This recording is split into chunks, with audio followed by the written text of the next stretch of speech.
Hello students, welcome to La Excellence IAS Academy. ఈరోజు మనం జనవరి 25 నాటి ఈనాడు న్యూస్ పేపర్లోని ఇంపార్టెంట్ కరెంట్ అఫైర్స్ గురించి డిస్కస్ చేద్దామండి. ఫస్ట్ ఆఫ్ ఆల్ ఈరోజు మనము yesterday's question of the day గురించి చూద్దాము. ఇటీవల వార్తల్లో నిలిచిన ప్రళయ్ క్షిపణి వ్యవస్థకు సంబంధించి ఈ క్రింది ప్రకటనలను పరిగణించండి. ఈ ప్రళయ్ క్షిపణి వ్యవస్థని గణతంత్ర దినోత్సవ వేడుకలలో పరేడ్లో మొదటిసారి ఆవిష్కరించనున్నారు. సో దీనికి సంబంధించి ఇక్కడ డీటెయిల్స్ మనం చూద్దామండి. ఫస్ట్ స్టేట్మెంట్ చూడండి. ఇది ఉపరితలం నుండి గగనతలానికి ప్రయోగించే స్వల్ప శ్రేణి బ్యాలిస్టిక్ క్షిపణి. సో ఇది సర్ఫేస్ టు ఎయిర్ మిజైల్ అనేది ఇక్కడ ఇవ్వడం జరిగింది. యాక్చువల్గా ఇది రాంగ్ అండి. ఎందుకు? ఇది surface to surface ballistic missile, short range ballistic missile, surface to surface to air కాదు. కాబట్టి ఫస్ట్ స్టేట్మెంట్ అనేది రాంగ్. సెకండ్ వన్ చూడండి. ఇది ఇంటర్సెప్టార్ క్షిపణులను ఓడించగల సామర్థ్యాన్ని కలిగి ఉంది. Yes, correct. ఇది మనకి ఇంటర్సెప్టార్ మిజైల్స్ ఏవైతే అంటే ఒక మిజైల్ని ప్రయోగించినప్పుడు ఆ మిజైల్ని ధ్వంసం చేయడానికి డిఫెన్స్ టెక్నాలజీ అనేది ఉంటుంది. ఆ డిఫెన్స్ టెక్నాలజీలో ఇంటర్సెప్టార్ మిజైల్స్ ఉంటాయి. ఆ ఇంటర్సెప్టార్ మిజైల్స్ని కూడా ఓడించగలిగే సామర్థ్యం ఈ ప్రళయ్ క్షిపణికి ఉంది. కాబట్టి సెకండ్ స్టేట్మెంట్ అనేది కరెక్ట్ ఇక్కడ. థర్డ్ వన్ చూడండి. ఇది మార్గ మధ్యలో ఒక నిర్దిష్ట పరిధిని కవర్ చేసిన తర్వాత కూడా దాన్ని మార్గాన్ని మార్చుకోగలదు. తద్వారా దీనిని ట్రాక్ చేయడం కష్టం. ఎస్, ఇది కూడా కరెక్ట్ స్టేట్మెంట్ అండి. మనకి ఈ ప్రళయ్ మిజైల్కి సంబంధించి మాన్యువరబిలిటీ అనేది కూడా వన్ ఆఫ్ ద కీ ఫీచర్గా చెప్పుకోవచ్చు. కాబట్టి థర్డ్ స్టేట్మెంట్ కూడా కరెక్టే. మనకి 2 స్టేట్మెంట్స్ కరెక్ట్, 1 స్టేట్మెంట్ రాంగ్. కాబట్టి ఆన్సర్ ఏమవుతుందండి? B. Only 2 statements are correct. ఈరోజు important topics to be covered మనం చూస్తే ఫస్ట్ వన్ ప్రాణాంతక శబ్దాలు. సో నాయిస్ పొల్యూషన్కి సంబంధించి ఒక లీడ్ ఆర్టికల్ ఇవ్వడం జరిగిందండి. ఇది మనకి ఎన్విరాన్మెంట్ ఎస్పెషల్లీ పొల్యూషన్ టాపిక్లో ఇంపార్టెంట్. సెకండ్ వన్ ఉజ్వల భవితకు హరిత ఇంధనం. సో గ్రీన్ హైడ్రోజన్కి సంబంధించి మరియు నేషనల్ గ్రీన్ హైడ్రోజన్ మిషన్కి సంబంధించి ఆ కంటెక్స్లో ఇక్కడ ఆర్టికల్ ఇవ్వడం జరిగిందండి. ఇది సైన్స్ అండ్ టెక్నాలజీలో ఇంపార్టెంట్ మనకి. అండ్ థర్డ్ వన్ బోధన మారదా, యూడైస్ ప్లస్ సర్వేకి సంబంధించి ఈ బోధనా పద్ధతులలో ఈ పాత విధానాలను ఇంకా ఉపయోగిస్తున్నారనే కంటెక్స్ట్లో ఈ ఆర్టికల్ ఇవ్వడం జరిగిందండి. ఇది మనకి గవర్నెన్స్లో ఇంపార్టెంట్. అండ్ ఫోర్త్ వన్ మధ్యవర్తి తీర్పులను కోర్టులు మార్చవచ్చా. సో ఆర్బిట్రేషన్ అండ్ కాన్సిలియేషన్కి సంబంధించిన చట్టం 1996 చట్టంలోని కొన్ని నిబంధనలకు సంబంధించి సుప్రీంకోర్టు ఒక ధర్మాసనాన్ని ఏర్పాటు చేసింది, కాన్స్టిట్యూషనల్ బెంచ్ని. ఆ కంటెక్స్ట్లో మనకి ఇది పాలిటీలో ఇంపార్టెంట్. అండ్ ఫిఫ్త్ వన్ ఒకవైపు తగ్గుతూ మరోవైపు రాజుకుంటున్న కాలిఫోర్నియా కార్చిచ్చు. సో కాలిఫోర్నియా ఫారెస్ట్ ఫైర్కి సంబంధించి ఇంపార్టెంట్ అప్డేట్స్ మనం ఇక్కడ చూద్దామండి. ఇది డిజాస్టర్ మేనేజ్మెంట్లో ఇంపార్టెంట్. ఇవే కాకుండా కొన్ని అదర్ ఇంపార్టెంట్ కరెంట్ అఫైర్స్ గురించి కూడా ఈరోజు మనం డిస్కస్ చేద్దాం. ఈరోజు మన ఫస్ట్ ఆర్టికల్ చూడండి. ప్రాణాంతక శబ్దాలు. సో ఇది మనకి సౌండ్ పొల్యూషన్ గురించి ఈ ఆర్టికల్ మెన్షన్ చేయడం జరిగిందండి. అండ్ ఇటీవలి రీసెంట్ పరిణామాల నేపథ్యంలో హైకోర్టు కావచ్చు, సుప్రీంకోర్టు కావచ్చు, ఈ ఉన్నత న్యాయస్థానాలు ఈ సౌండ్ పొల్యూషన్ మీద తీవ్ర అభ్యంతరాలను వ్యక్తం చేయడం జరిగింది. సర్కారుని అండ్ పోలీసు యంత్రాంగాన్ని కఠిన చర్యలు తీసుకోవాలని కూడా ఆదేశించడం జరిగింది. ఈ సౌండ్ పొల్యూషన్కి మనము అనేక కారణాలు చూడవచ్చండి. వాహనాల హారన్లతో పాటు నిర్మాణ పారిశ్రామిక శబ్దాలు, డీజేలు, లౌడ్ స్పీకర్ మోతలు ఇలాంటివన్నీ కూడా దేశీయంగా తీవ్ర ధ్వని కాలుష్యాన్ని సృష్టిస్తూ ఉన్నాయి. ఇవి ప్రశాంత జీవనానికి భంగం కలిగించడంతో పాటు జనారోగ్యాన్ని కూడా దెబ్బతీస్తున్నాయి. కాబట్టి ఈ దుస్థితిపై బాంబే హైకోర్టు రీసెంట్గా ఆందోళన వ్యక్తం చేసింది. లౌడ్ స్పీకర్ల వినియోగం ఏ మతంలోనూ కూడా ప్రధానాంశం కాదు. కాబట్టి వాటి వాడకాన్ని అనుమతి నిరాకరణ అనేది హక్కుల ఉల్లంఘన కిందకు రాదు అని బాంబే హైకోర్టు స్పష్టం చేసింది. అలానే రీసెంట్గా తెలంగాణ హైకోర్టు కూడా ఫంక్షన్ హాల్స్ విషయంలో ఇలాంటి ఆదేశాలనే జారీ చేయడం మనము గమనించవచ్చు అండి. అండ్ పంజాబ్, హర్యానా హైకోర్టు అయితే ధ్వని కాలుష్యానికి కారణమయ్యే వారి మీద క్రిమినల్ కేసులు కూడా నమోదు చేయాలి అని పోలీసు వారిని హెచ్చరించింది. అసలు మనకి సౌండ్ పొల్యూషన్ అంటే ఏంటండి? మనకి WHO గైడ్ లైన్స్ ప్రకారం ఇన్ని డెసిబల్స్ దాటితే దానిని సౌండ్ పొల్యూషన్ అని పిలుస్తారు. జనరల్గా పగటిపూట 55 డెసిబల్స్, రాత్రిపూట 45 డెసిబల్స్కి మించితే దానిని సౌండ్ పొల్యూషన్గా, నాయిస్ పొల్యూషన్గా భావిస్తారు. అలానే WHO గైడ్ లైన్స్ ప్రకారం ప్లేస్ స్పెసిఫిక్గా చూస్తే bedrooms during the night time అయితే లెస్ దాన్ 30 డెసిబెల్స్ ఉండాలి. హాస్పిటల్స్ అయితే లెస్ దాన్ 30 డెసిబెల్స్ ఉండాలి. అండ్ క్లాస్ రూమ్స్ అయితే లెస్ దాన్ 35 డెసిబెల్స్ ఉండాలి. రోడ్డు ట్రాఫిక్ డే టైం అయితే less than 53. And railways less than 54 ఉండాలి. And night time noise out side bedroom అయితే less than 40 decibels ఉండాలి. So ఈ విధంగా మనకి నాయిస్ పొల్యూషన్ ఇవి దాటితే, ఈ పర్మిసిబుల్ లిమిట్స్ దాటితే దానిని నాయిస్ పొల్యూషన్గా కన్సిడర్ చేయొచ్చు. ఈ నాయిస్ పొల్యూషన్కి సంబంధించి యునైటెడ్ నేషన్స్ ఎన్విరాన్మెంట్ ప్రోగ్రామ్ 2022లో ఫ్రాంటియర్స్ 2022 అనే ఒక రిపోర్ట్ని విడుదల చేయడం జరిగిందండి. దాని ప్రకారం ప్రపంచంలోనే నాయిసెస్ట్ సిటీగా బంగ్లాదేశ్లోని ఢాకా ఫస్ట్ ప్లేస్లో నిలవగా, ఇండియాలోని మొరిదాబాద్ సెకండ్ ప్లేస్లో నిలవడం మనం ఇక్కడ గమనించవచ్చు. అండ్ థర్డ్ ప్లేస్లో పాకిస్తాన్లోని ఇస్లామాబాద్ థర్డ్ ప్లేస్ ఇక్కడ చూడండి. అండ్ ఈ నాయిస్ పొల్యూషన్ వల్ల అనేక ఆరోగ్య సమస్యలు తలెత్తుతూ ఉంటాయి. ముఖ్యంగా వినికిడి శక్తి కోల్పోవడంతో పాటు బ్రెయిన్ స్ట్రోక్, గుండెపోటు, బీపీ, గర్భవిచ్ఛిత్తి లాంటి ప్రమాదాలు కూడా ఈ ధ్వని కాలుష్యాన్ని వల్ల జరుగుతున్నాయని నిపుణులు హెచ్చరిస్తూ ఉన్నారు. అండ్ ఇవి పిల్లల యొక్క మేధా సామర్థ్యాలను కూడా కబలించే అవకాశం ఉంది. కాబట్టి ధ్వని కాలుష్య కట్టడిలో ప్రభుత్వాలు కఠిన చర్యలు అవలంబించాలి. భారతదేశంలో ఈ ధ్వని కాలుష్యానికి సంబంధించి కొన్ని చట్టాలు ఉన్నాయి మనకి. Section 2 of the air prevention and control act 1981 అంటే గాలి కాలుష్యానికి సంబంధించిన 1981 చట్టం నాయిస్ని కూడా ఒక ఎయిర్ పొల్యూటెంట్గా కన్సిడర్ చేస్తుంది. అంటే మనకి ధ్వని కాలుష్యం కూడా ఇక్కడ ఎయిర్ పొల్యూషన్కి కారణమవుతుంది అని section 2 of the Air Act 1981 అనేది తెలియజేస్తుంది.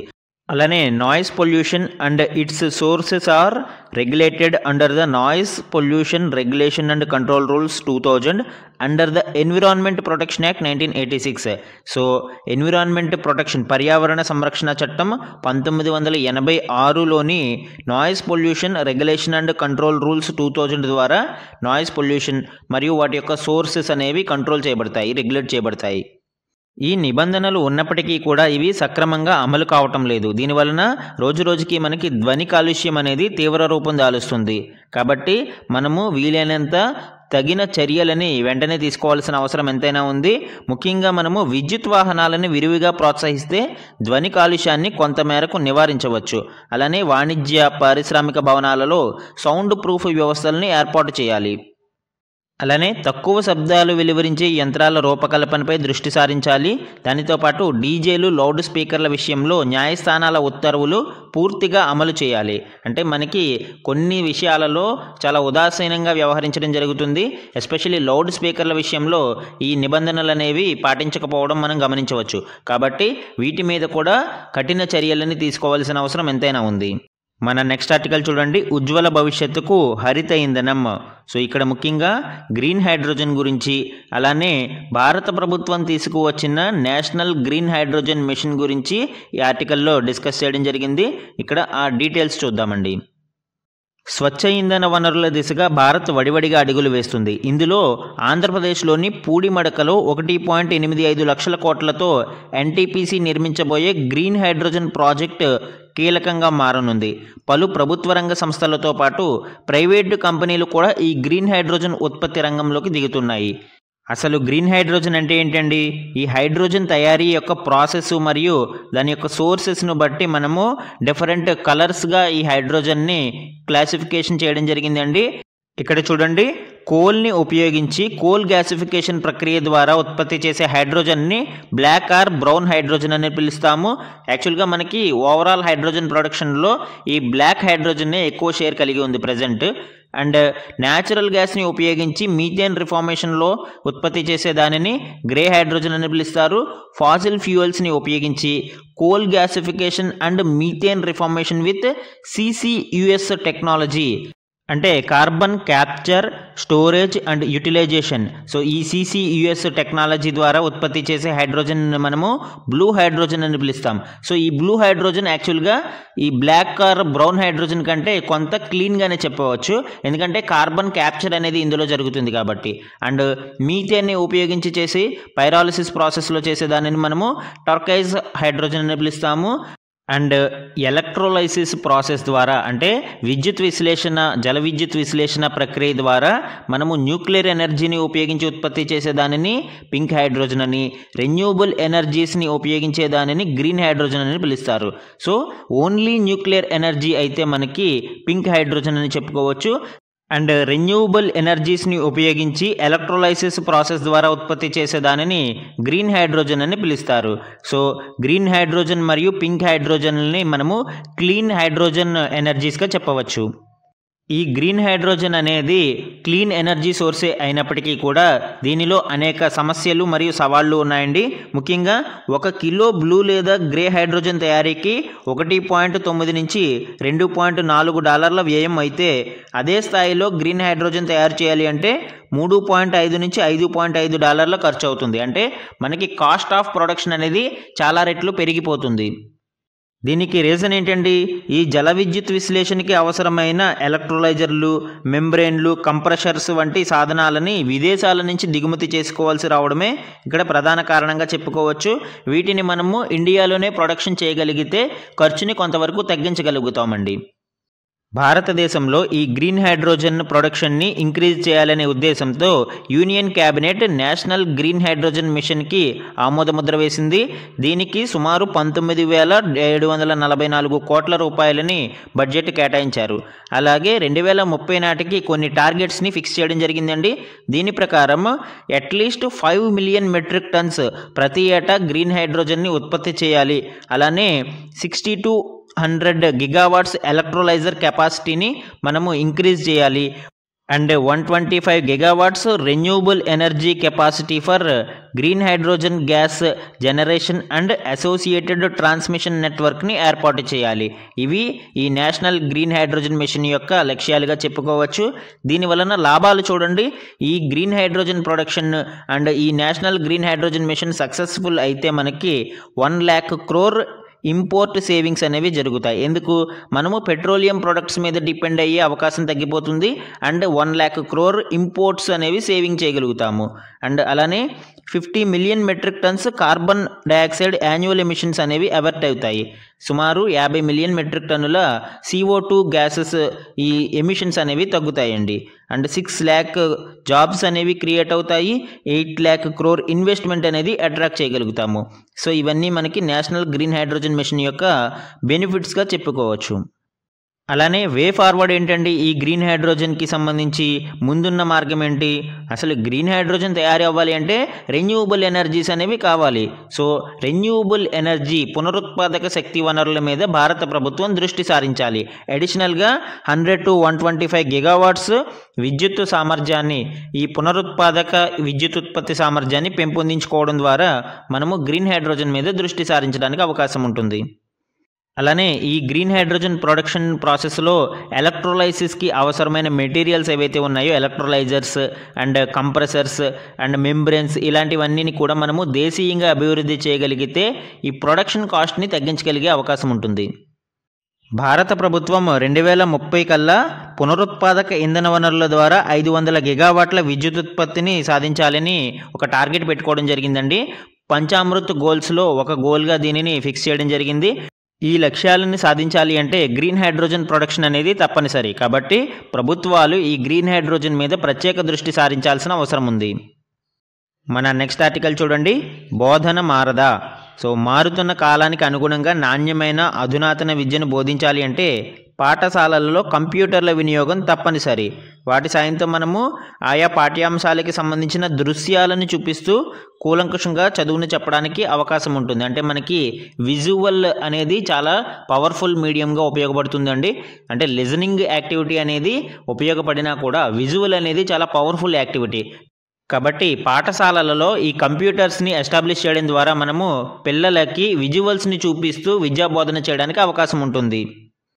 అలానే పరిశోధన పట్ల పిల్లలలో ఆసక్తి పెంచడానికి, కొత్త సాంకేతికతల గురించి తెలియచెప్పడానికి కంప్యూటర్లు చాలా అవసరం. అయితే ఇంత ప్రాముఖ్యత కలిగి ఉన్న కంప్యూటర్ అనేది అన్ని స్కూళ్ళల్లోనూ లభిస్తుందా అనేది ఇక్కడ చూస్తే చాలా వెనుకబడి ఉన్నామనేది తెలుస్తుంది. ముఖ్యంగా దేశీయంగా మనకి 10.17 లక్షల ప్రభుత్వ పాఠశాలలు, 80,000 ప్రభుత్వ ఎయిడెడ్, 3.31 లక్షల ప్రైవేటు అండ్ 42,000 ఇతర పాఠశాలలు ఉన్నాయి. వాటిలో విద్యా బోధన కోసం పనిచేసే కంప్యూటర్లు ఎన్ని ఉన్నాయనేది మనం ఇక్కడ పర్సంటేజ్ వైజ్ చూస్తే ప్రభుత్వ పాఠశాలలలో 43.5% ఉంటే ప్రభుత్వ ఎయిడెడ్ పాఠశాలలో 69.5% ఉంది. ఈ విషయంలో ప్రైవేటు పాఠశాలలు కొంతవరకు బెటర్ అండి. సుమారు 70.9 అంటే 71% వరకు మనకి బోధనలో కంప్యూటర్లని వారు వినియోగిస్తూ ఉన్నారు. అండ్ ఇతర పాఠశాలల విషయానికి వస్తే 37.7%గా మనం ఇక్కడ గమనించవచ్చు. అంటే మనకి ప్రభుత్వ పాఠశాలలలో లెస్ దాన్ 50%, సగానికి సగం పాఠశాలలలో బోధనకి కంప్యూటర్ల వినియోగం లేదు. కాబట్టి ఇప్పటికైనా విద్యాశాఖ ఈ విషయంలో తగిన జాగ్రత్తలను తీసుకుని ప్రతి పాఠశాలలోనూ మినిమం ఒకటి అయినా విద్యా బోధనకు కంప్యూటర్ వినియోగించేలా చూడాల్సిన అవసరం ఎంతైనా ఉంది. ఇక్కడ ఇచ్చిన గణాంకాలన్నీ దాని యొక్క సోర్స్ మనము యూడైస్ ప్లస్ నివేదిక 2023-24లో చూడవచ్చండి. ఈ యూడైస్ ప్లస్ సర్వే గురించి ఆల్రెడీ మనం డిస్కస్ చేయడం జరిగింది. ఈ సర్వేని మినిస్ట్రీ ఆఫ్ ఎడ్యుకేషన్ ఆధ్వర్యంలోని department of school education and literary అనే డిపార్ట్మెంట్ రిలీజ్ చేస్తుంది. అండ్ ఆన్లైన్ డేటా కలెక్షన్ ద్వారా ఈ రిపోర్ట్ అనేది తయారు చేస్తారు. మన నెక్స్ట్ ఆర్టికల్ చూడండి. మధ్యవర్తి తీర్పులను కోర్టులు మార్చవచ్చా? రాజ్యాంగ ధర్మాసనం ముందుకు న్యాయ వివాదం. సో మనకి alternative dispute resolution mechanisms, ADR mechanisms అన్నీ కొన్ని ఉంటాయండి. మధ్యవర్తిత్వం కావచ్చు, రాజీ కావచ్చు, అంటే మీడియేషన్, ఆర్బిట్రేషన్, కాన్సిలియేషన్ లాంటి మెకానిజమ్స్ ఉంటాయి. ఇవి చట్ట ప్రకారం కోర్టు వెలుపల సమస్యలను పరిష్కరించుకుంటూ ఉంటాయి. ఈ సమస్యల పరిష్కారానికి ఇచ్చిన తీర్పులను కోర్టులలో సవాలు చేయడానికి కొన్ని provisions arbitration and Conciliation Act 1996 అనేది ఇవ్వడం జరిగింది. ఈ 1996 యాక్ట్ ప్రకారం సెక్షన్ 34 మరియు 37లలో మధ్యవర్తి తీర్పులను కోర్టులు మార్చవచ్చా లేదా అనే ఒక సందేహం ఇప్పుడు ధర్మాసనం ముందు ఉంది. మధ్యవర్తి తీర్పులను కోర్టులు మార్చవచ్చా? ఆ తీర్పులను సమర్థించడం లేదా రద్దు చేసే అధికారం రెగ్యులర్ కోర్టులకు ఉంటుందా? ఆ అధికారం ఉంటే దాని పరిధి ఎంతవరకు ఉంటుంది అనే న్యాయపరమైన ప్రశ్నలను 5 సభ్యులు గల రాజ్యాంగ ధర్మాసనానికి సిఫారసు చేస్తున్నట్లు సుప్రీంకోర్టు వెల్లడించింది. 1996 యాక్ట్లోని సెక్షన్ 34, 37లు మధ్యవర్తిత్వ తీర్పులపై అప్పీళ్లను స్వీకరించడానికి కోర్టులను అనుమతిస్తున్నప్పటికీ కొన్ని పరిమితులనైతే విధించాయి. సో ఆ పరిమితులు విధించడంతో కొన్ని ప్రశ్నలు ఉత్పన్నమవుతున్నాయి. దీనికి స్పష్టత కోసం మనము 5 మెంబర్స్ కాన్స్టిట్యూషనల్ బెంచ్ని ఇప్పుడు సుప్రీంకోర్టు ఏర్పాటు చేసింది. అండ్ కమింగ్ డేస్లో దీనికి సంబంధించిన ఒక క్లారిటీ రానుంది. And additional information in this context మనకి మీడియేషన్ యాక్ట్ 2023 రీసెంట్గా చట్టరూపం దాల్చింది. దీని ప్రకారం మనకి voluntary pre litigation mediation and settlement, online mediation, community mediation ఈ 3 కూడా రికగ్నైజ్ చేయడం జరిగింది. వాలంటరీ ప్రీ లిటిగేషన్ అంటే ఏంటండి? మనకి పార్టీస్ సివిల్ ఆర్ కమర్షియల్ డిస్ప్యూట్స్ని కోర్టుకి అప్రోచ్ అవ్వక ముందే మనము మీడియేషన్ ద్వారా పరిష్కరించుకుంటే దానిని voluntary pre litigation mediation and settlement అని పిలుస్తారు. అలానే ఐసిటీ టూల్స్ అంటే మనకి కంప్యూటర్స్, ఈ డిజిటల్ టూల్స్ని ఉపయోగించుకుని ఆన్లైన్ మోడ్లో మీడియేషన్ ప్రక్రియలో పాల్గొని సమస్యని పరిష్కరించుకుంటే ఆన్లైన్ మీడియేషన్ అంటారు. అండ్ కమ్యూనిటీ మీడియేషన్ అంటే ఏంటండి?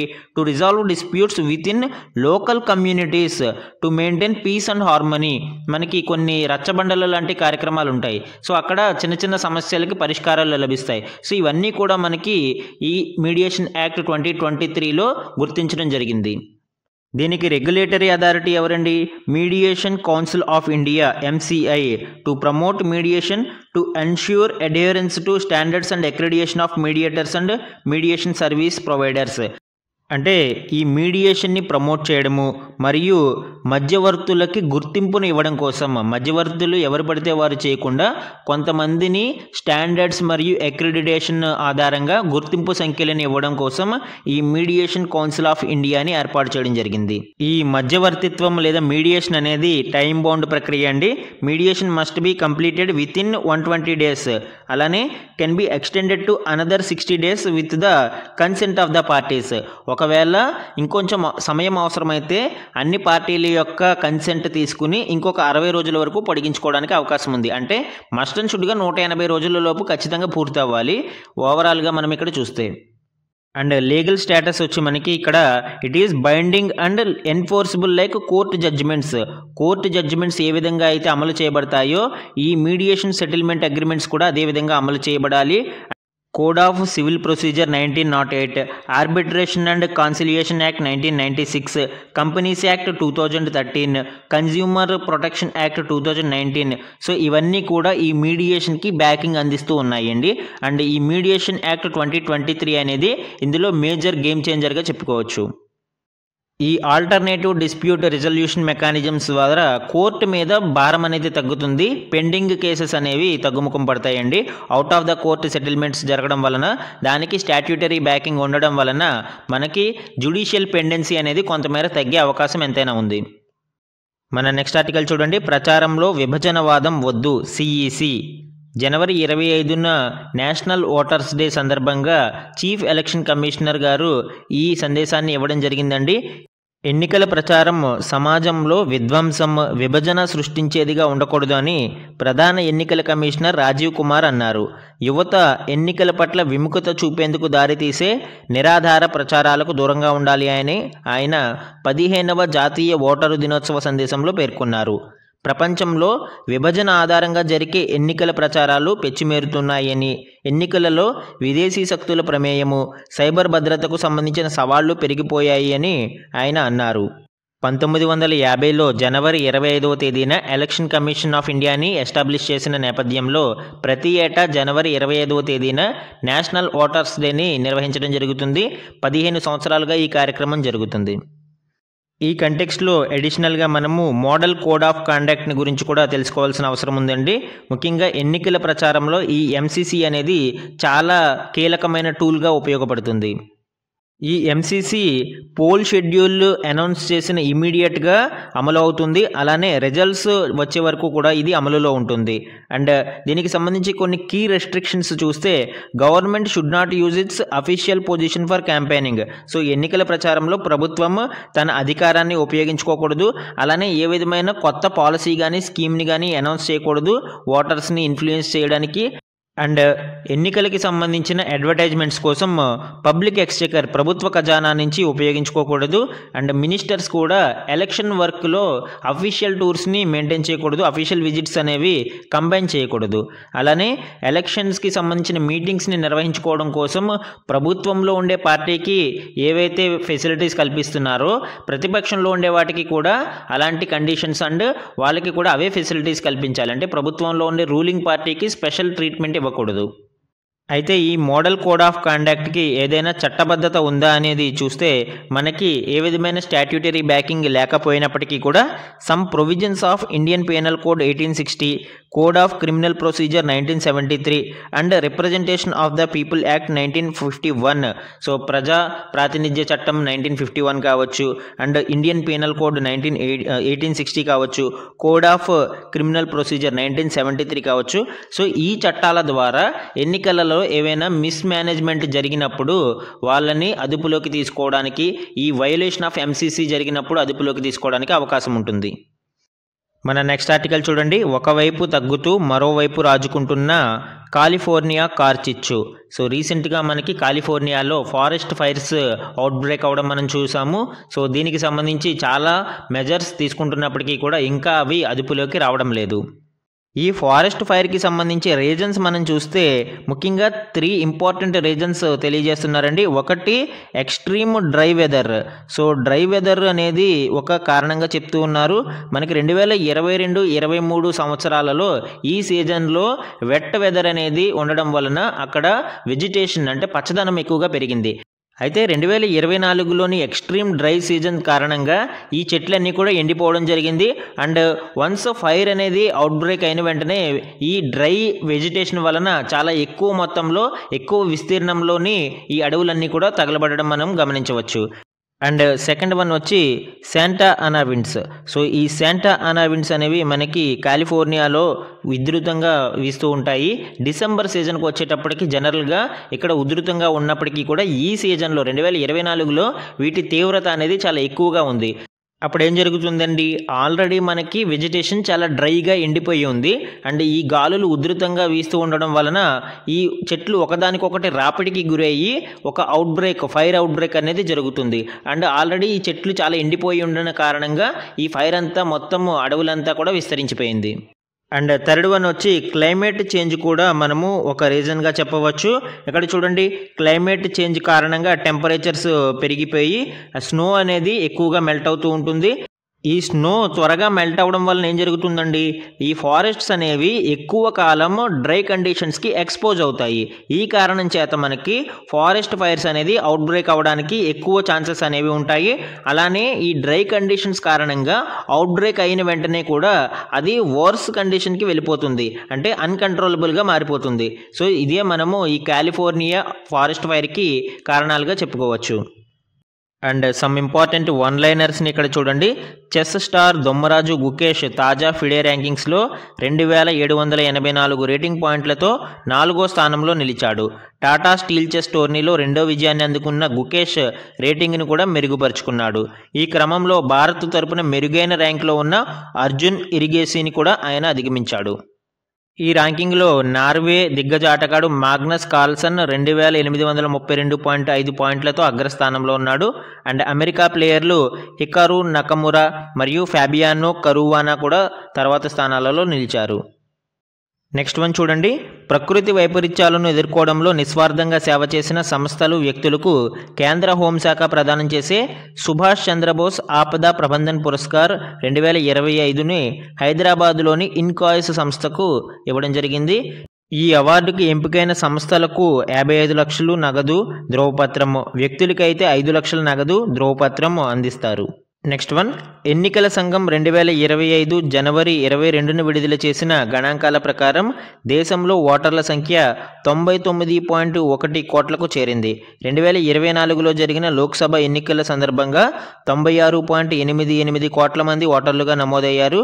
మొత్తం ఓటర్లలో 21.7 కోట్ల మంది 18 నుంచి 29 ఏళ్ల వయసు మధ్య ఉన్న యువత ఉన్నారు. మహిళా ఓటర్లు 48 కోట్లకు చేరుకున్నారు. సో కమింగ్ డేస్లో భారతదేశంలోని ఓటర్ల సంఖ్య 100 కోట్ల మార్క్ని రీచ్ అయ్యే అవకాశం చాలా దగ్గరలోనే ఉంది అండి. Next one. టెక్ దిగ్గజాలు OpenAI, SoftBank, Oracle సంయుక్తంగా స్టార్ గేట్ అనే ఒక భారీ కృత్రిమ మేధా ప్రాజెక్టును చేపట్టాయి. ఆర్టిఫిషియల్ ఇంటెలిజెన్స్ రంగంలో ఫ్యూచర్ ఇండస్ట్రియలైజేషన్ని షేప్ చేసే విధంగా ఈ స్టార్ గేట్ ప్రాజెక్ట్ అనేది రూపుదిద్దుకుంటుంది. దీన్ని అమెరికా అధ్యక్షుడు డొనాల్డ్ ట్రంప్ 2025 జనవరి 22న ఆవిష్కరించారు.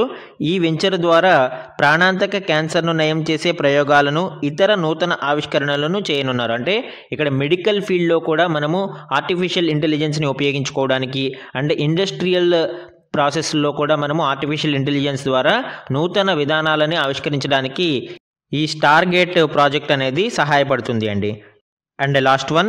97వ ఆస్కార్ నామినేషన్లలో మన దేశం నుంచి అనూజ అనే షార్ట్ ఫిల్మ్ ఆస్కార్ నామినేషన్స్లో నిలిచింది అండి. ఆస్కార్ నామినేషన్స్లలో లైవ్ యాక్షన్ విభాగంలో ఈ లఘు చిత్రం బరిలో నిలిచింది. ఈరోజు క్వశ్చన్ ఆఫ్ ద డే చూడండి. With reference to green hydrogen consider the following statements. So ఈరోజు గ్రీన్ హైడ్రోజన్ మీద మనకి లీడ్ ఆర్టికల్ రావడం జరిగింది. సో ఆ కంటెక్స్ట్లో ఈ క్వశ్చన్ని, యాక్చువల్గా ఇది యూపీఎస్సీ ప్రీవియస్ ఇయర్ క్వశ్చన్ అండి, నేను ఫ్రేమ్ చేయలేదు. సో ఇది ఇంపార్టెంట్ క్వశ్చన్ కాబట్టి దీనిని డైరెక్ట్గా పిక్ చేసుకోవడం జరిగింది.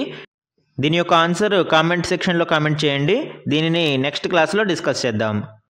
ఇవి ఈరోజు ఈనాడు న్యూస్ పేపర్లోని ఇంపార్టెంట్ కరెంట్ అఫైర్స్ అండి. Thank you for watching.